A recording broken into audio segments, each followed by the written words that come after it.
بسم الله الرحمن الرحيم. الحمد لله رب العالمين والعاقبة للمتقين، وصلى الله وسلم على نبينا محمد وعلى آله وصحبه أجمعين. أما بعد، tunaendelea na majalis zetu na vikao vyetu vinavyolenga kumjibu ndugu yetu Abul Abbas Hassan Soroka, Allah subhanahu wa ta'ala muhifadhi, katika kumweka sawa na kumweka sawa katika ufahamu wake mbovu na maslaki yake yasiyokuwa sawa sawa katika kutaamal maa almasail alkhilafia alijtihadiyya. Katika majalis na vikao vilivyotangulia tumejibu hoja zake na pointi zake ambazo amezitegemea katika ufahamu wake huo mbovu katika kutaamal maa almasail alkhilafia alijtihadiyya.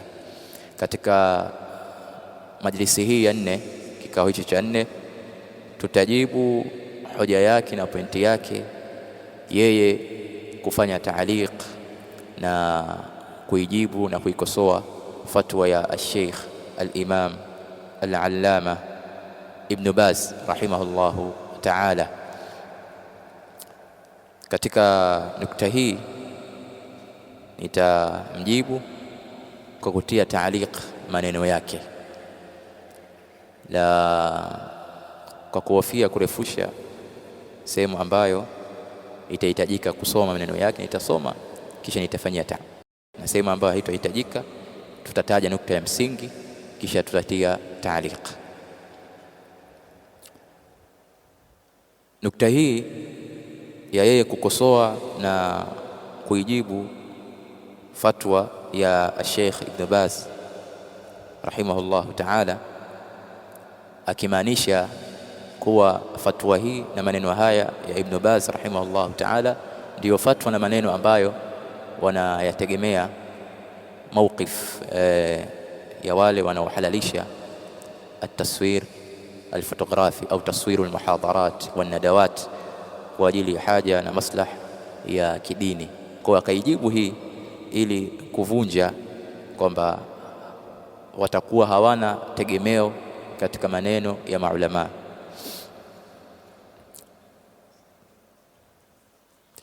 Nukta hii ameanza kwa kusoma fatwa ya Sheikh Ibn Baz rahimahullah ta'ala, akaisoma kisha akaijibu kwa aujuh 4 au 5 kama alivyosema mwenyewe.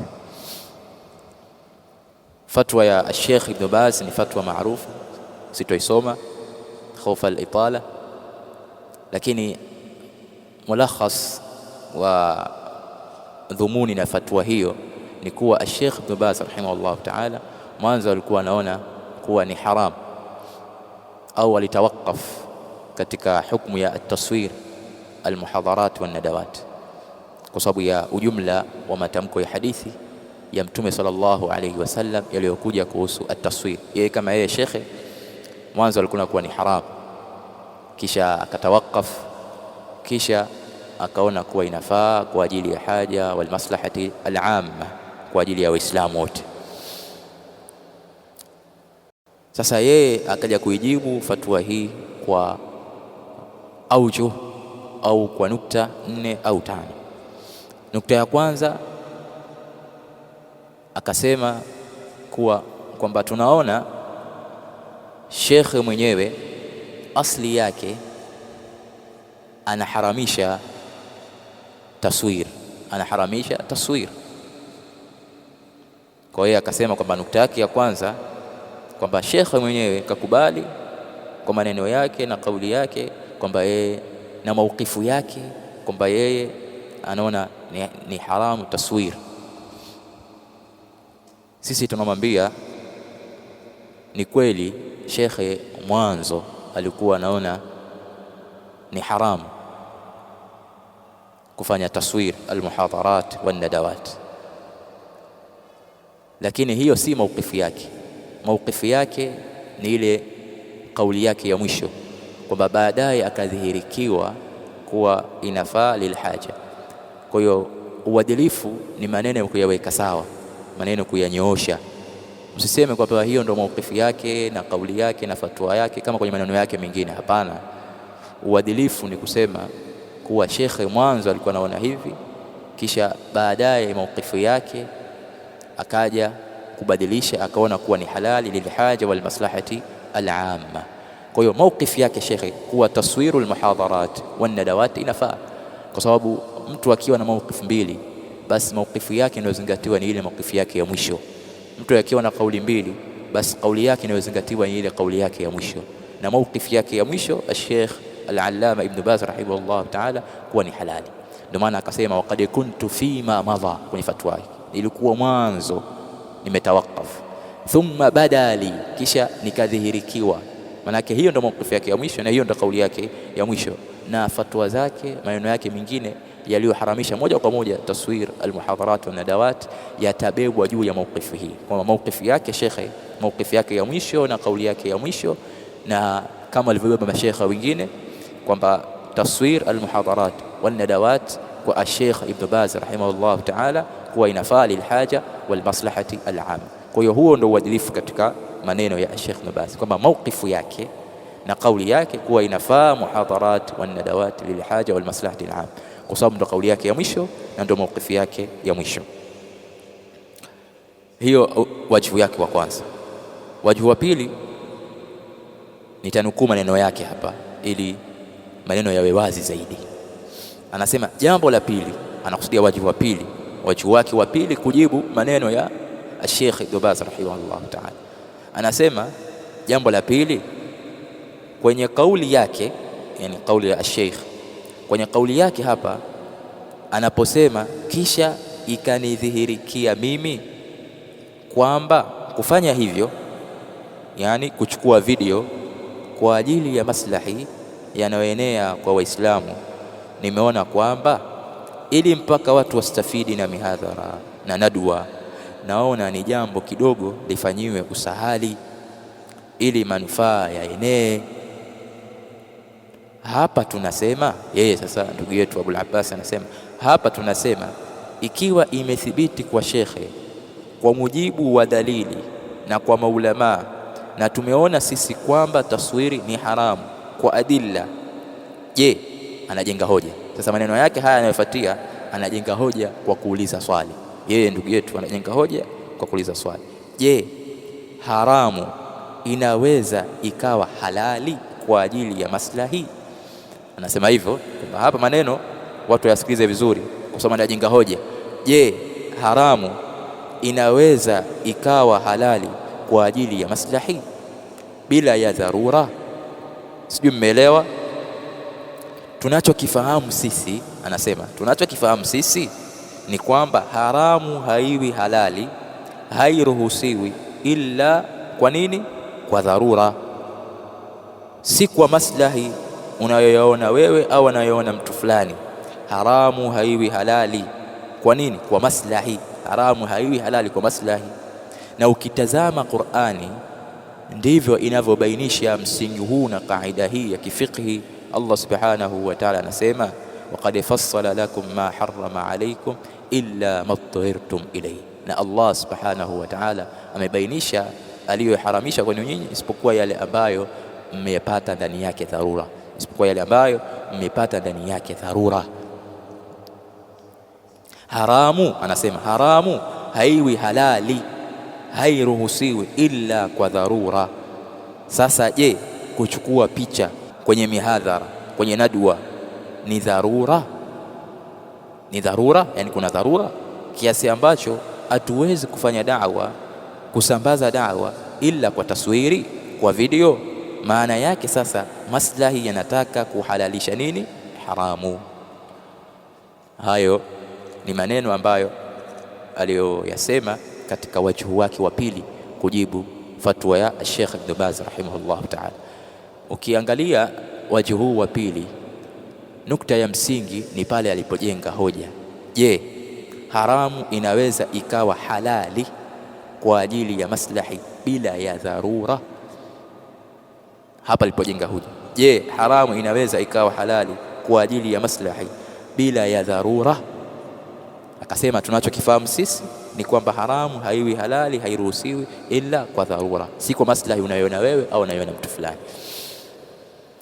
Hapa kuna kitu labda ndugu yetu hajakifahamu katika maneno ya maulama, kwa sababu haramu wanawachuoni wanaigawa katika aina mbili kuu.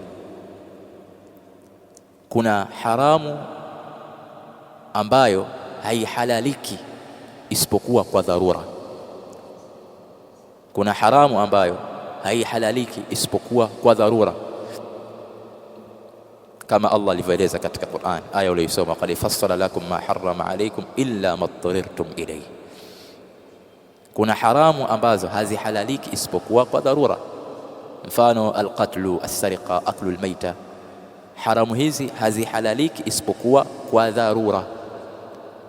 Aina hii ya haramu maulama wanaita haramun lidhatihi, kwamba hii inaitwa haramun lidhati, ni haramu kwa dhati yake. Au wengine wanaabir kwamba aina hii ni aina ambayo hurrima tahrima almaqasid, imeharamishwa tahrim ya makusudio, ni kusudio kuharamishwa jambo hili. Alafu kuna aina ya pili ya haramu ambayo hii inahalalika kwa dharura, kwa haja na maslahi. Ikiwepo haja au maslahi peke yake inatosha kuhalalisha haramu hii, na hii ndo ambayo wanaita maulama haramun lighairihi. Hii ndo ambayo wanaita maulama haramun lighairihi, au wengine wanasema ni ile ambayo hurrima tahrima alwasail. Hii ni wasila, ni njia, ni dharia, ni mwanya ambao unampelekea mtu kuingia kwenye kile ambacho kimeharamishwa tahrima almaqasid. Kwa hichi pia kinaharamishwa, kama kumtizama mwanamke al-ajnabiyya imeharamishwa kwa sababu ni dharia, ni wasila ila alfahisha. Kwa hiyo hii ikiwepo haja kama vile haja ya al-khatib kwenda kumwangalia makhtuba, mwanamke ambaye amemposa, hii ni haja, ni maslahi, kwa hiyo ikahalalishwa. Haja tu peke yake inahalalisha hii. Kwa hiyo unaposema tunachokifahamu sisi ni kwamba haramu haiwi halali, hairuhusiwi ila kwa dharura, maneno haya yako sawa kwa itlaqi yake na ujumla wake, kwa sababu haramu inagawika aina mbili. Haramu hii iliyotaja wewe inaitwa haramun lidhatihi, ambayo hurrima tahrima almaqasid, haihalaliki isipokuwa kwa dharura.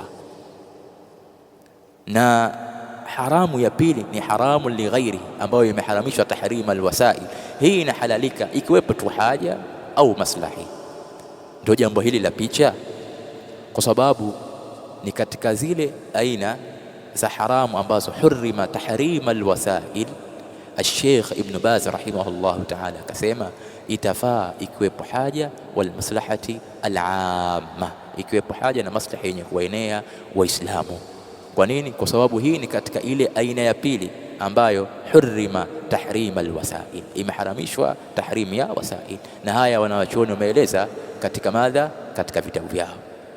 Ibn Taymiyyah rahimahullah ta'ala anasema katika kitabu chake Al-Qawaid An-Nuraniyah Al-Fiqhiyah, anasema ash-shari'atu jami'uha mabniyatun ala anna al-mafsadata al-muqtadiyata lit-tahrimi idha 'aradatha hajatun rajihatun ubiha al-muharram.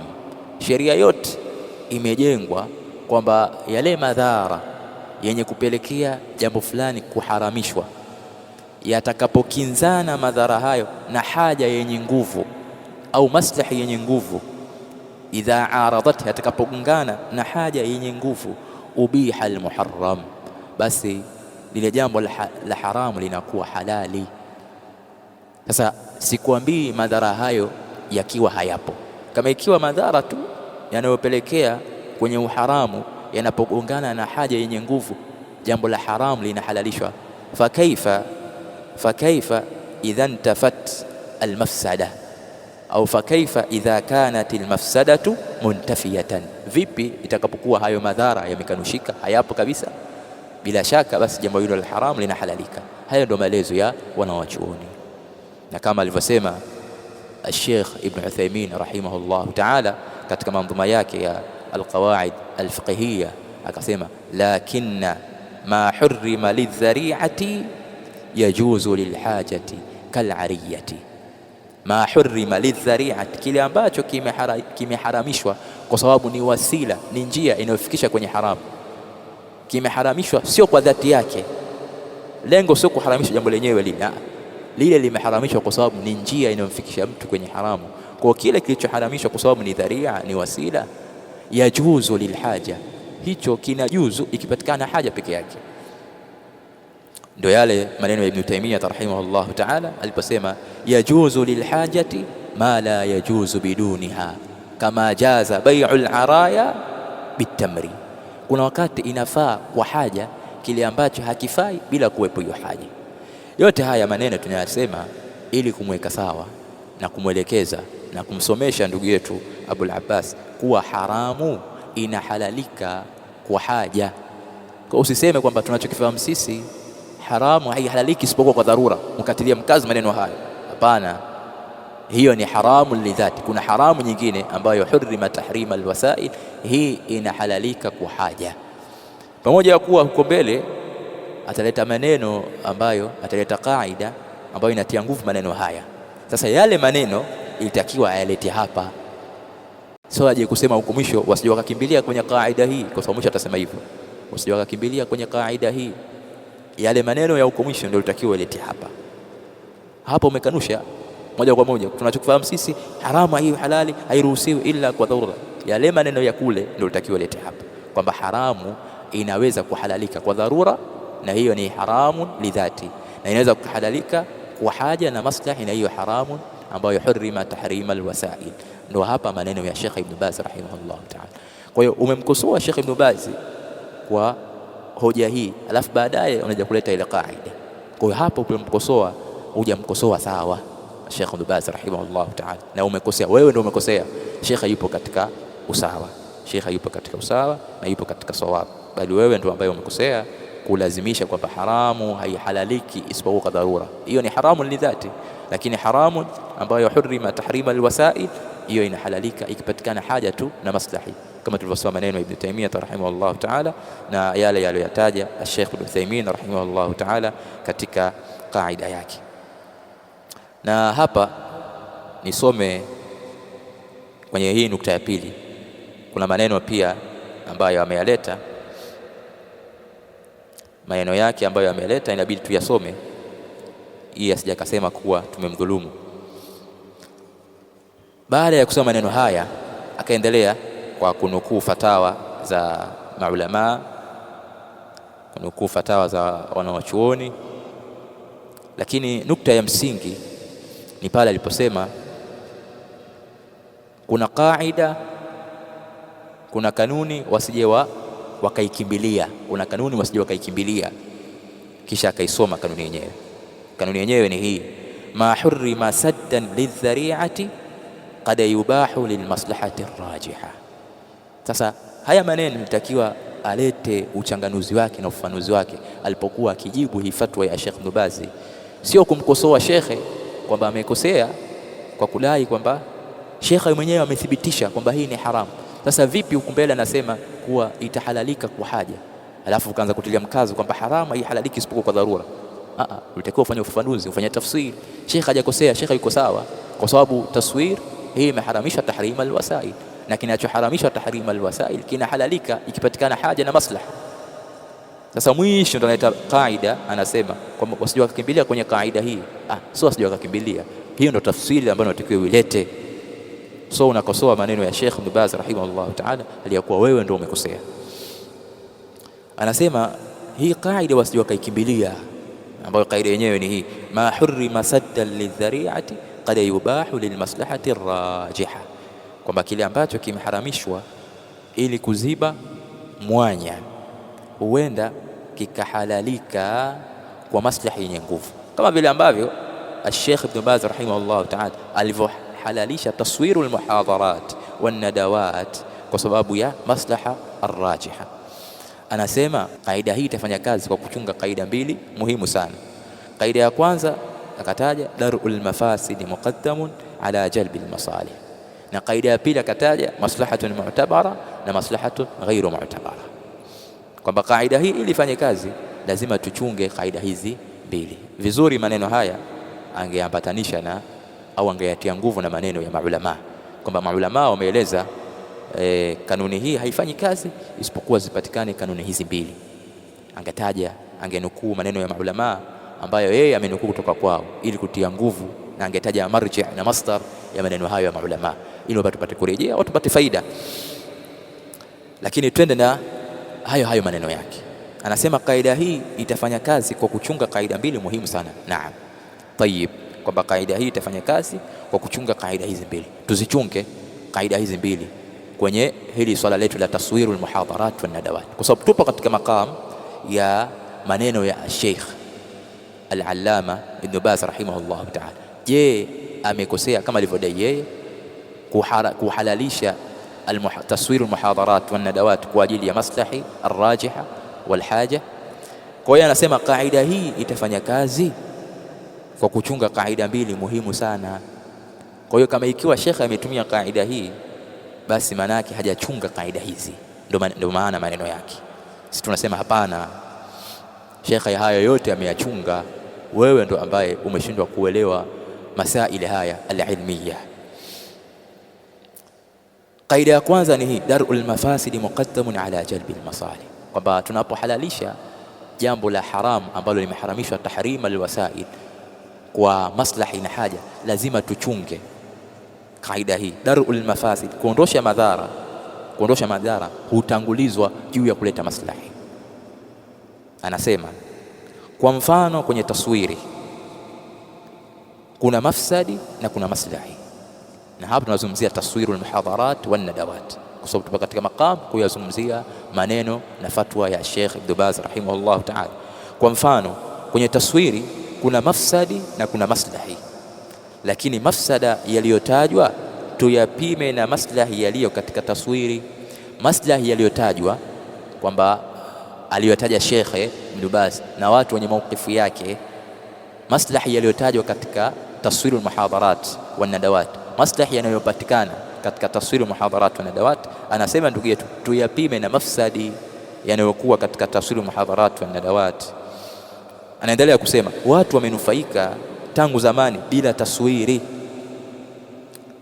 lakini tuchukue kuna maslahi yapo. Yani maneno haya yake anaashiria manake hakuna maslahi yoyote katika taswiri muhadharat wa nadawat. Watu wamenufaika tangu zamani bila taswiri, yani manake hakuna maslahi, lakini tuchukulie kuna maslahi hapo. Amepima kwa kipimo chake na kwa akili yake na ufahamu wake kwamba hakuna maslahi yoyote katika taswiri muhadharat wa nadawat, kwa akili yake na ufahamu wake. Kwa hiyo anataka watu wachukue ufahamu wake na akili yake, lakini ufahamu wa Sheikh Ibn Baz ambaye kaona kuna maslahi watu wachukue maneno yake na ufahamu wake yeye, lakini tuchukue kuna maslahi yapo. So tuchukulie maslahi yapo katika taswiri muhadharat wa nadawat, maslahi yapo kuenea kwa Uislamu, da'wa as-salafiyya, kuwafanyia istiham ahlul batil, kuwafanyia istiham ahlul ilhad, kuwafanyia istiham ahlul bid'a wal ahwa. Yote hayo ndani yake kunapatikana katika taswir al-muhadharat wan nadawat. Qaida yasema darul mafasid muqaddamun ala jalbil masalih. Darul mafasid, kuondosha madhara, hutangulizwa juu ya kuleta maslahi. Tuangalie madhara ambayo yapo kwenye taswiri na maslahi, je, yanalingana? Hebu tuangalie madhara yaliyokuwa kwenye taswiri al-muhadharat wan nadawat na maslahi hayo yanayodaiwa kwamba kuna maslahi ya kuenea dini, kuna maslahi ya kutetea da'wa, kuna maslahi ya kubainisha na kukarrir aqida ya ahli sunnah wal jamaa. Tuangalie maslahi yaliyokuwepo na tupime na madhara yanayopatikana katika taswir al-muhadharat wan nadawat. Tukishajua kwamba maslahi yapo na madhara yapo, basi jambo gani hutangulizwa? Kama ikiwa madhara yapo, basi darul mafasid muqaddamun ala jalbil masalih. Ndio anachotaka kusema ndugu yetu. Anasema kwenye taswiri tumeona kwenye madhara yake imekuwa sababu ya kushirikishwa Allah. Hapa alitaja madhara kadhaa. Madhara la kwanza nasema kwenye taswiri tumeona kwenye madhara yake imekuwa sababu ya kushirikishwa Allah.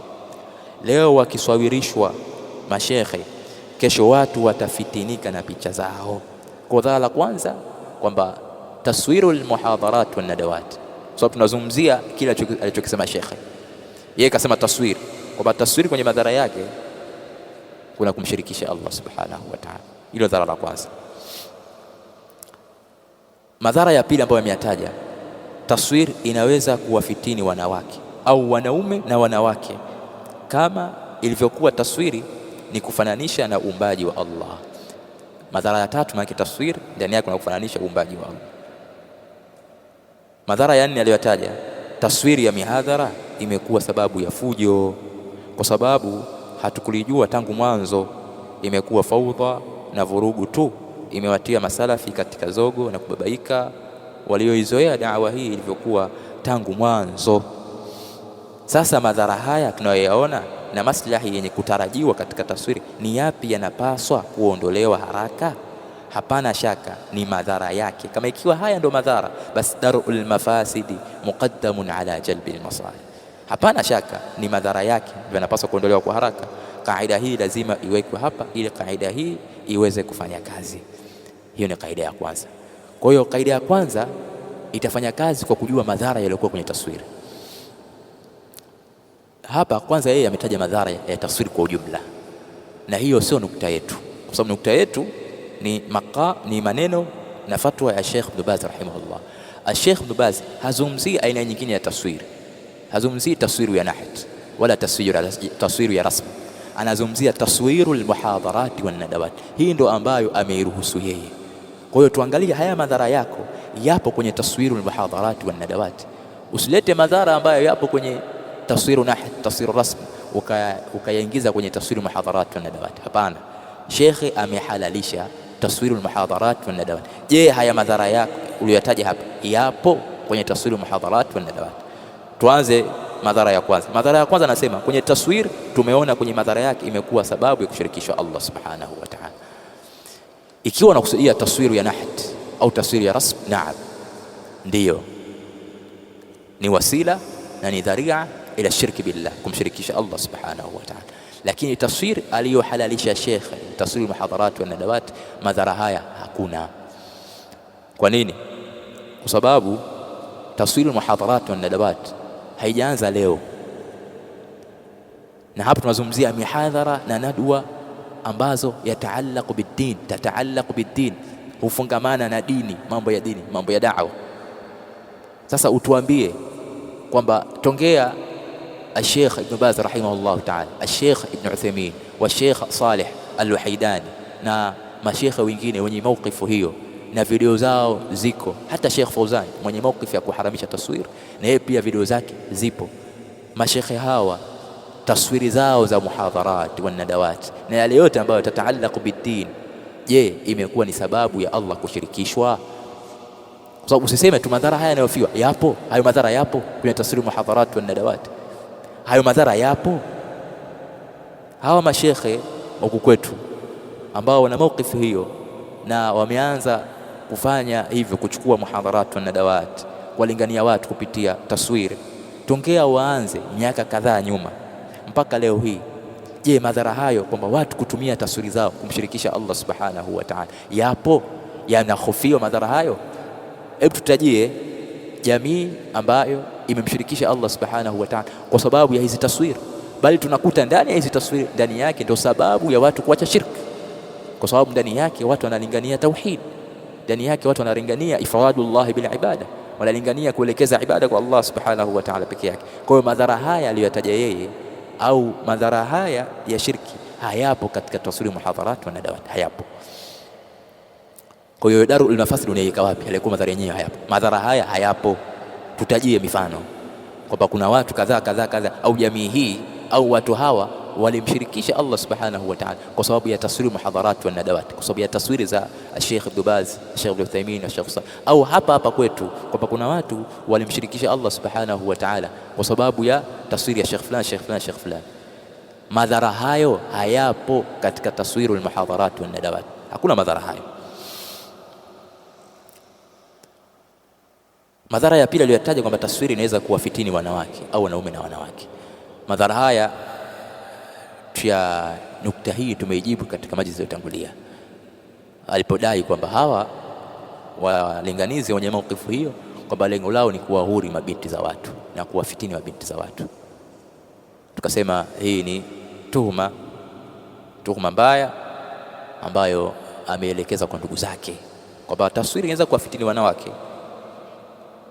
Basi wa mwanzo kuwafitini wanawake ni hao maulama kina Sheikh Ibn Baz wa Sheikh Ibn Uthaymeen rahimahullah wa Sheikh Salih Al-Luhaydani. Kwa hiyo ni maneno ambayo hayatakiwi kutoka kwa Muislamu. Jambo la kufitiniwa mwanamke au yoyote ni jambo ambalo linapatikana katika sehemu yoyote. Ikiwa tutachukua nukta hii kwa madhara ya kufitinika, basi vitu vingi vitaharamika, kwa sababu mwanamke anaweza kufitiniwa hata na hiyo audio, hata sauti. Kwa vitu vingi vitaharamika na vitu vingi watu wataviacha. Kwa hiyo tunaangalia maslahi makubwa na haja kubwa juu ya jambo hilo, kwa sababu jambo ambalo mtu anaweza kufitinika hata bila taswir, bila audio, kakuona kafitinika, yote hayo yanaweza yakawepo. Kwa hiyo hii si hoja wala sio madhara ambayo yatapelekea eti taswir almuhadharat wa nadawat iharamike kwa ajili yake. Madhara ya tatu aliyotaja kwamba ndani ya taswiri kuna kufananisha uumbaji wa Allah subhanahu. Hii ni sehemu ambayo wanachuoni wametofautiana fahamu zao. Wengine wanaona ndani yake kuna kufananisha uumbaji wa Allah subhanahu wa ta'ala, wengine wanaona kwamba hakuna ndani yake mudahatu khalqillah, ndio maana wakahalalisha moja kwa moja.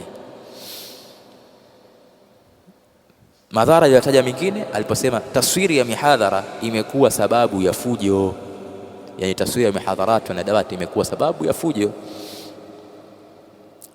Sasa haya nayo ni madhara? Haya si madhara, kwamba taswiri ya mihadhara ambayo mashekhe wana rekodi mihadhara hiyo, tena mambo ambayo ndani yake kuna kueneza Uislamu, kueneza sunna, kueneza da'wa, anasema imekuwa ni sababu ya fujo. Haya ni maneno ambayo yapo katika ubaya wa hali ya juu, kwamba taswiri ya mihadhara imekuwa sababu ya fujo. Unamaanisha gani? Unamaanisha hawa mashekhe wanaonufaisha umma kwa hizi taswiri za muhadharat na nadawat ni fujo? Yani fujo gani unaikusudia? Labda tuwekee wazi, fujo gani unaikusudia wewe? Mbona sisi tongea tuanze kuona taswir za maulama Sheikh Ibn Baz wa Sheikh Salih Al-Luhaydani wa Sheikh Ibn Uthaymeen na Sheikh Fawzani mwenyewe ambaye ana maukifu ya kuharamisha, mbona tongea tuanze kuona taswiri zao hatujaona fujo? Fujo aina gani? Unakusudia fujo ipi wewe? Na hawa pia vile vile mashaka wetu wa huku kwetu tokea waanze kufanya taswiri miaka kadhaa, fujo gani unaikusudia? Fujo ipi? Kueneza dini ndio fujo? Kueneza tauhid ndio fujo? Kukarrir aqida ya ahli sunna wal jamaa ndio fujo? Kuweka durus ndio fujo? Lakini angalia sababu aliyotaja, taswiri ya mihadhara imekuwa sababu ya fujo. Sababu, kwa sababu hatukulijua tangu mwanzo, imekuwa faudha na vurugu tu, imewatia masalafi katika zogo na kubabaika waliozoea da'wa hii ilivyokuwa tangu mwanzo. Kwa hiyo sababu ni kwa sababu kwamba yeye hakulijua tangu mwanzo. Kwa hiyo maana yake maneno haya yanatupa faida, yanatujulisha kwamba ndugu yetu Abul Abbas ikiwa jambo halijui tokea mwanzo akaja kulijua, basi jambo hilo linakuwa kwake ni fujo. Jambo hilo anazingatia kuwa ni fujo, ni zogo, ni vurugu na ni kubabaishwa. Yani jambo ambalo yeye ilikuwa halijui tokea mwanzo katika masala ilmiya, ilikuwa halijui, basi kwake yeye analizingatia kwamba jambo hilo ni fujo. Maneno yake nasema hivi, kwa sababu hatukulijua tangu mwanzo. Kwa hiyo ikiwa jambo ulijui tokea mwanzo ni fujo, jambo hilo ni vurugu, ni faudha, ni zogo, ni kubabaishwa, si ndio hivyo? Sasa msingi huu umetoa wapi? Ufahamu huu umetoa wapi kwamba mtu jambo ambalo alikuwa halijui akaja kuliona kwa mwenzake, basi anaona kuwa ni jambo fujo, vurugu, zogo. Haya ndio maneno ya sawa sawa, maneno haya hayana qima. Sasa haya ndio madhara aliyotaja. Sasa madhara yako wapi? Kwa hiyo hapa hakuna madhara ya aina yote, madhara yote aliyotaja hakuna madhara hapa. Kwa kaida hii tasema pale pale darul mafasid muqaddam ala jalb masalih, ikiwepo madhara, lakini madhara hakuna. Haya aliyotaja yote hakuna. Kwa hiyo jambo liko pale pale kwamba taswirul muhadharat wa nadawat, na shekha yuko sawa fi ghayati sawab, kwa sababu ni katika mambo ambayo yameharamishwa tahrima alwasail, basi itafaa kwa haja na maslaha al-amma. Na madhara yako uliyotaja hapa, ili tufanyie kazi ile kaida uliyotaja darul mafasid muqaddamun ala jalbi almasalih, hakuna madhara ya aina yote zaidi ya baadhi ya sehemu ulivyosema kwamba madhara ni fujo, kwa sababu hatukulijua tangu ya mwanzo. Maneno gani haya? Maneno ambayo la qimata laha. Hiyo ni kaida yake ya kwanza aliyoiweka katika kanuni hii kwamba darul mafasid muqaddamun ala jalbi almasalih. Hakuna madhara yote yanayopatikana katika taswiri muhadharat wa nadawat katika hayo aliyotaja, wala madhara mengine. Lakini kaida nyingine ya pili, ili tuifanyie kazi ile kaida ya kuharamisha ma hurrima lidhari'a kwa ajili ya haja na maslahi, lazima tuifanyie kazi kaida hii. Anasema kaida yenyewe ni maslahatun mu'tabara wa ghairu mu'tabara. Je, hayo maslahi yanayohalalisha jambo la haramu ambalo limeharamishwa tahrima alwasail, hayo maslahi hayo ni mu'tabara? Yakiwa ni maslahatun mu'tabara, naam, yatahalalisha. Ikiwa ghairu mu'tabara, hayatohalalisha. Je, maslahi, anasema, je, maslahi yaliyoko hapa yanazingatiwa au hayazingatiwi? Yani maslahi yaliyokuwa kwenye taswiri muhadharat yanazingatiwa au hayazingatiwi? Sheikh Ibn Baz rahimahullah ta'ala ameyazingatia. Tumsikize yeye anasemaje. Je, ni kweli kwamba elimu inasambaa kwa kasi kwa picha kuliko inavyosambaa bila picha? Je, ni kweli? Je, ni kweli kwamba elimu inasambaa kwa kasi kwa picha, yani kwa taswiri muhadharat wa nadawat, kuliko inavyosambaa bila picha? Je, ni kweli? Je, maslahi hayo yapo kweli, yanazingatiwa kwamba elimu inasambaa zaidi kwa taswir kuliko bila taswir? Swali kaliuliza, lakini kajibu mwenyewe, si kweli. Itakiwa swali hili afanye utafiti, fanya utafiti yeye mwenyewe, au kwa kuwauliza wale watu wa media ambao wao sasa ndio wanashughulika na kazi hizi, kwa kutawanya zile maqati' zenye kufungamana na taswir na zile ambazo zinafungamana na audio. Wao ndio waulizwe kwamba zipi maqati' ambazo zinasambaa zaidi kwa umma na kwa Uislamu, hasa kwa hawa awam, kisha tujue maslahi yapo au hayapo. Lakini kusema tukisha si kweli, kisha angalia sababu yake aliyosema, kwa sababu dawa tangu enzi ya masahaba, tabiina na maimamu na mashekhe mpaka hivi karibuni, mpaka sasa hivi, dawa imeenea hasa katika miji yetu, imeenea pasi na taswiri. Anasema si kweli, kwa maslahi hayo hayapo, kwamba dawa na elimu inasambaa kwa kasi kwa taswiri. Anasema hapana. Kwa nini? Kwa sababu dawa tangu enzi ya maswahaba, tabiina na maimamu na mashekhe mpaka hivi karibuni, mpaka sasa, dawa imeenea hasa katika miji yetu, imeenea pasi na taswiri. Kwa dawa hiyo ndio hoja yake ya kuwa hakuna maslahi, hakuna manufaa yote ya kufanya taswiri muhadharat wa nadawat. Kwa nini? Kwa sababu dawa ilienea, Uislamu ilienea, elimu ilienea tongea enzi za maswahaba mpaka hivi karibuni bila taswiri. Hii hoja na hichi kipimo si cha sawa sawa, kwamba kupima kwamba maslahi ya taswiri muhadharat wa nadawat hayapo, kwa sababu da'wa, Uislamu, elimu ilienea kabla ya kuwepo hizi taswiri, kwamba ilienea kipindi hicho bila taswiri. Hicho sio kipimo cha sawa sawa. Manufaa na maslahi ya kitu katika zama fulani hayapimwi, hayalinganishwi na matumizi ya kitu hicho kabla ya zama hizo. Hii ni nukta watu waelewe. Maslahi na manufaa ya jambo fulani katika zama fulani hayapimwi maslahi hayo kwa kulinganishwa na matumizi na kutokuwepo matumizi yake katika zama ambazo zimetangulia. Kwa hiyo kudai kwamba hakuna maslahi ya taswiri muhadharat na nadawat kwa sababu kipindi cha maswahaba taswiri haikuwepo na dawa ilienea, hakuna. Kwa sababu mimi nitakupa mfano. hadhihi almukhtaraat, hivi vitu ambavyo vimevumbuliwa hivi sasa, vitu hivi ambavyo vimevumbuliwa sasa. Sipo kutaka kuzungumzia mambo je uhalali wake na uharamu wake, hapana. Tupo katika nukta ya kufananisha maslahi yake na zama ambazo zimetangulia. Mfano magari, ndege, vitu hivi zama hizi ni vitu ambavyo vina manufaa makubwa na maslahi makubwa. Je, tutakanusha maslahi yake na manufaa yake kwa sababu havikuwepo zama za mwanzo, hazikuwepo huko nyuma, na shughuli za watu kama kawaida ziliendelea, harakati kama kawaida ziliendelea, watu walikuwa nasafiri kutoka sehemu moja kwenda sehemu nyingine, shughuli zao wanazifanya, harakati zao wanazifanya, safari zao sipo kama kawaida, bila kuwepo magari wala ndege. Je, hayo kufanyika kipindi hicho bila kuwepo vitu hivi ndo inavyoondoshea vitu hivi manufaa yake na maslahi yake zama hizi?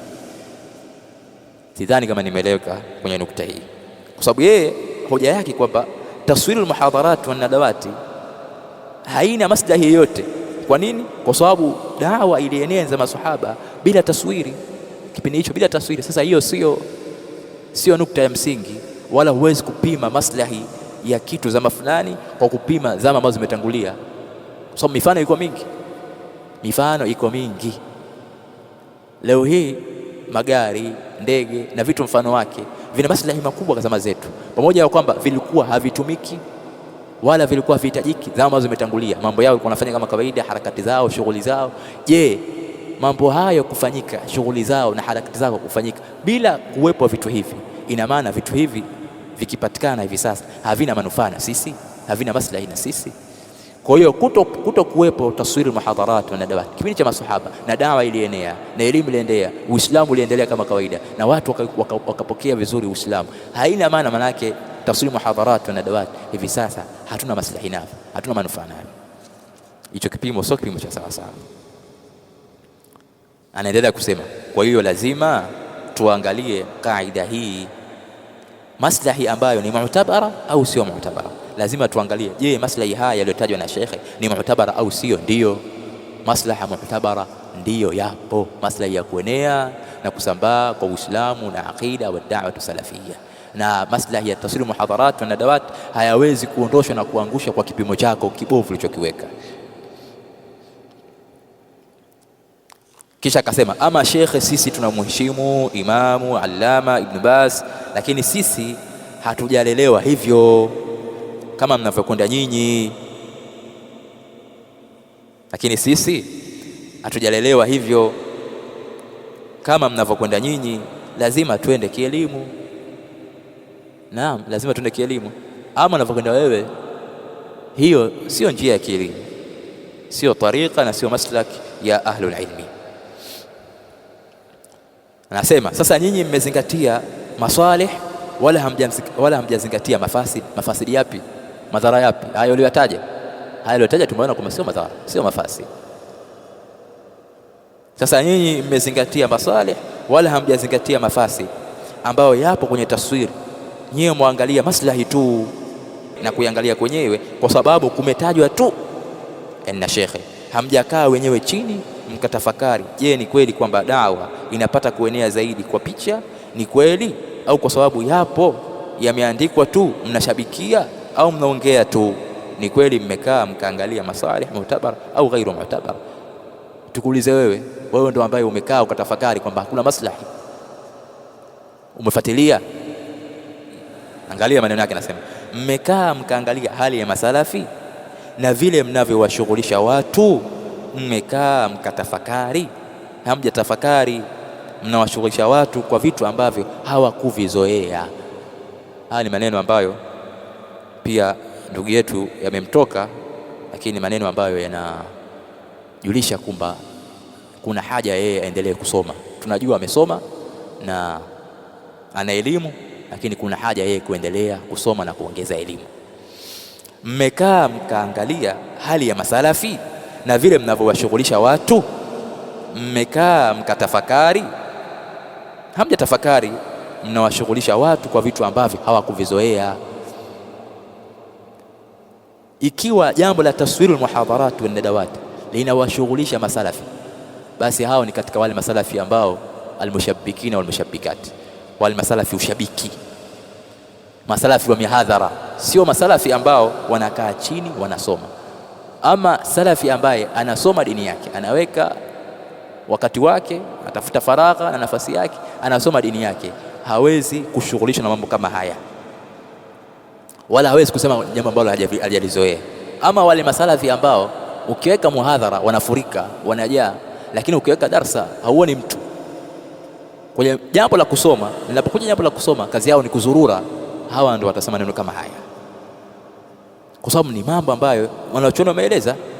Hakuna jambo gharib, hakuna jambo jadid, hakuna jambo la ajabu, hakuna jambo jipya. Yote haya wanachuoni wameeleza. Sasa unaposema kwamba hii ni masuluhisho ya watu, unashughulisha masalafi, hao ni masalafi wenye ushabiki, sio masalafi wasomi. Na hilo ni jambo ambalo kila siku sisi Ahlus Sunna wal Jamaa salafiyun tunalipiga vita, kwa sababu da'wa yetu hii imepambanuka kwa sababu ya nini? Ya kusoma. Sisi kipaumbele chetu na sera yetu kubwa ni at-taallum wa at-ta'lim, kujifunza na kufundisha wengine. Sasa ikiwa mtu salafi lakini salafi ushabiki, yeye anaishia kwenye mihadhara tu, durusi haonekani, kwenye majalisul ilmiya haonekani, huyu lazima atababaishwa, lazima atababaishwa, lazima ataona anapelekeshwa, lazima ataona mambo ambayo hajazoea. Kwa hiyo kama ikiwa ndugu yetu maneno haya ndio umeyasema wewe, basi kaa chini, endelea kusoma, kaa chini uendelee kusoma, usishughulishwe na mambo kama haya ambayo maulama wameyataja, maulama wameelezea. Unasemaje kwamba mnavyowashughulisha watu kwa lipi jipya, lipi jipya mpaka watu washughulishwe? Hao ni wale masalafi ambao hawana muda na dini yao, hataki kusoma. Na hii ndio jambo ambalo kila siku mashaka zetu wanalipiga vita. Wewe ni salafi, soma. Da'wa salafia inataka watu wasome. Kwa hiyo tuendelee kusoma, tukae chini tusome. Maneno hayatoki kwa mtu ambaye anajishughulisha na masail ilmiya. Alafu pia katika madhara ya taswiri, kujiingiza katika riya, kujionyesha, kuharibu amal. Ukifanya muadhara uonekane, ukienda mahala uonekane, wewe uonekane. Haya nadhani hayana takima ya kujibiwa, kwa sababu ni mambo ambayo yanafungamana na nia na mtu, na tushaeleza huko katika tuhuma zake alizowatuhumu ndugu zake. Allah subhanahu wa ta'ala amsamehe yeye na sisi.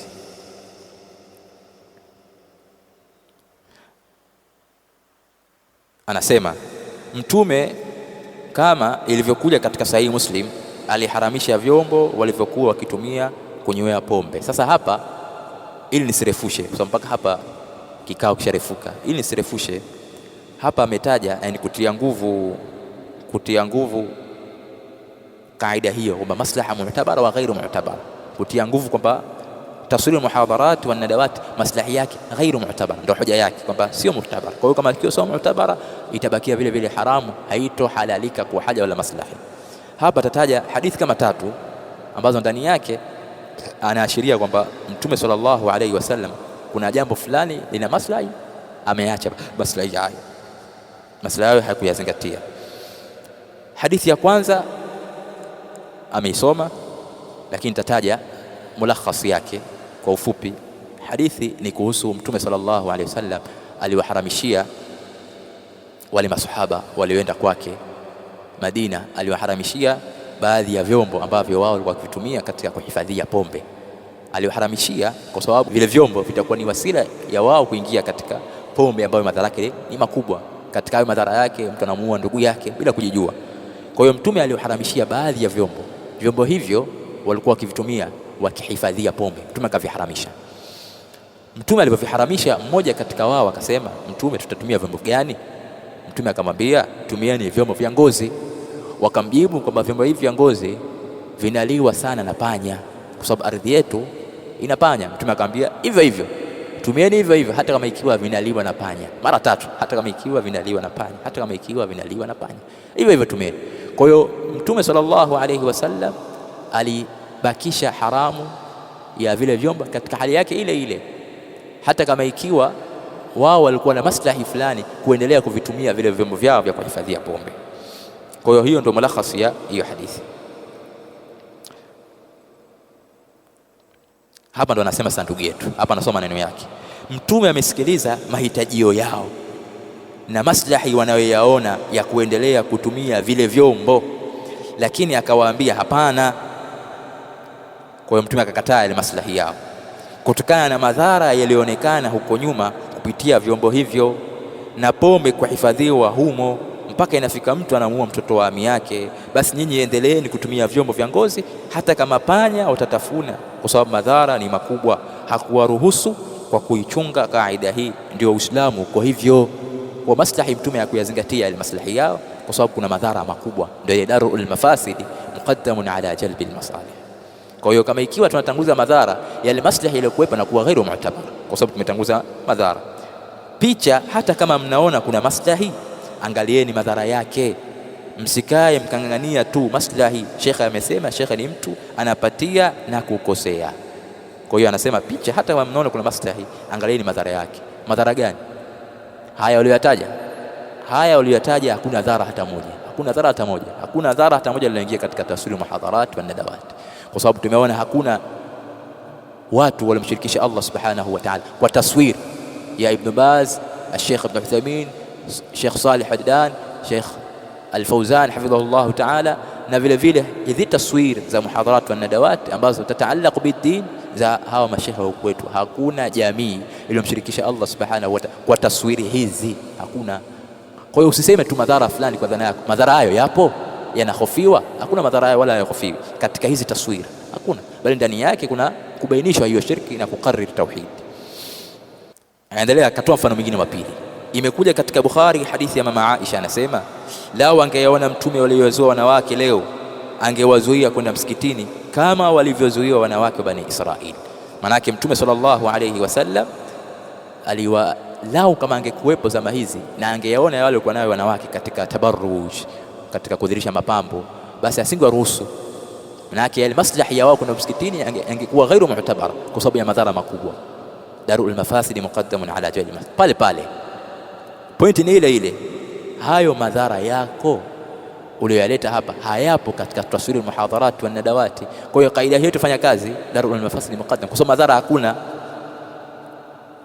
Kwa hiyo akaita pia hadithi hiyo ya Aisha, vile vile akaleta hadithi nyingine ambayo inazungumzia sahaba ambaye aliandikwa katika jihad, katika wale wenye kuhudhuria jihad kwenye vita fulani, lakini mke wake huko ametoka anaenda kuhiji, hana maharimu. Mtume akamwambia acha jihad kwa sababu kwake ni fardhu kifaya, nenda kule kakae, kwa sababu ya madhara mwanamke kwenda peke yake na kusafiri peke yake bila maharimu.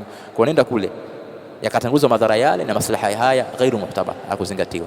Je, hilo ni sasa na kwenye picha akafananisha na picha? Hapana, kwenye picha hakuna madhara, yani taswiru al-muhadharat wa nadawat hakuna madhara hayo, hakuna madhara hayo yanayokufiwa.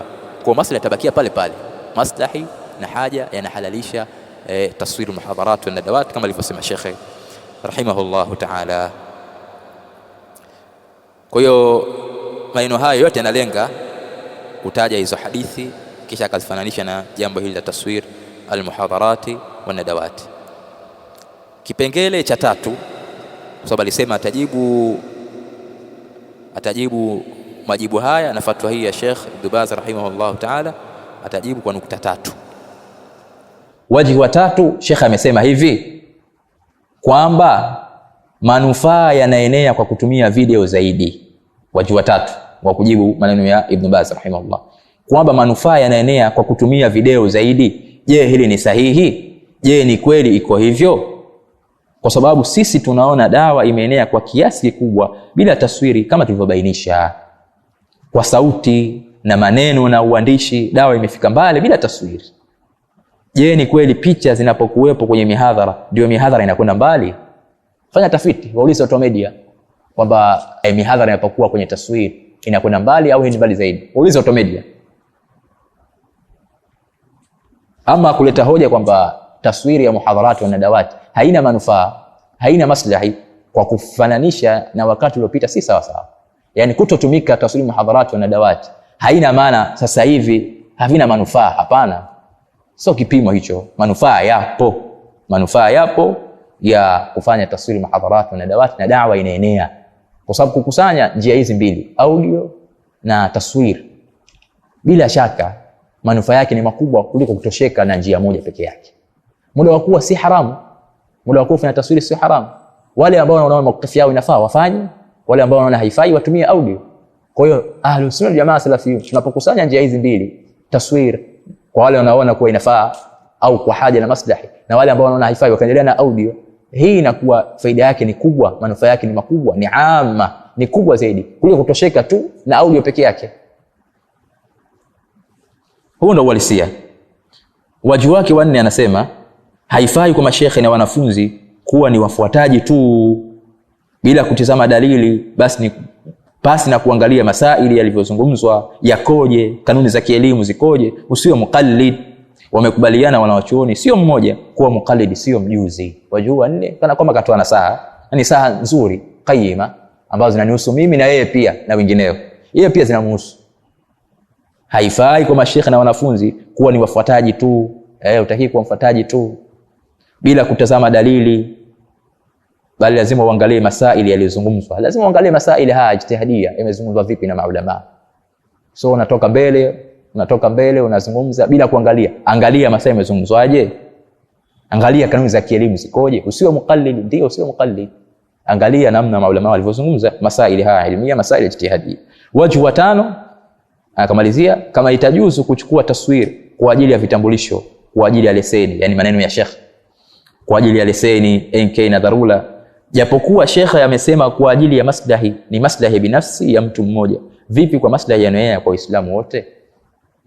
Yani Sheikh kule katika hoja yake ya yeye kuhalalisha taswirul muhadharat wa nadawat lilhaja wal maslahi ni kuwa ameona kama inafaa watu kufanya taswiri kwa ajili ya vitambulisho vya leseni na mfano wake, passport na mfano wake.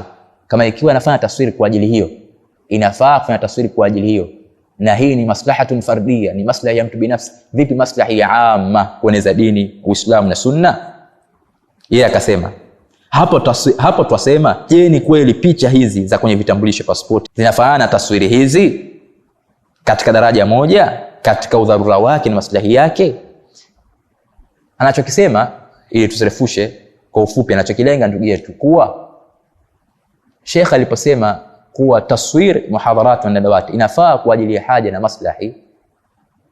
Kwa nini? Kwa sababu hii maslahi yake ni amma, na hii taswiri ya pasipoti, mtu kitambulisho chake ni maslahatun fardia, maslahi binafsi. Kwa kama ikiwa maslahi binafsi inafaa, kwa nini sifai kwa maslahatun amma?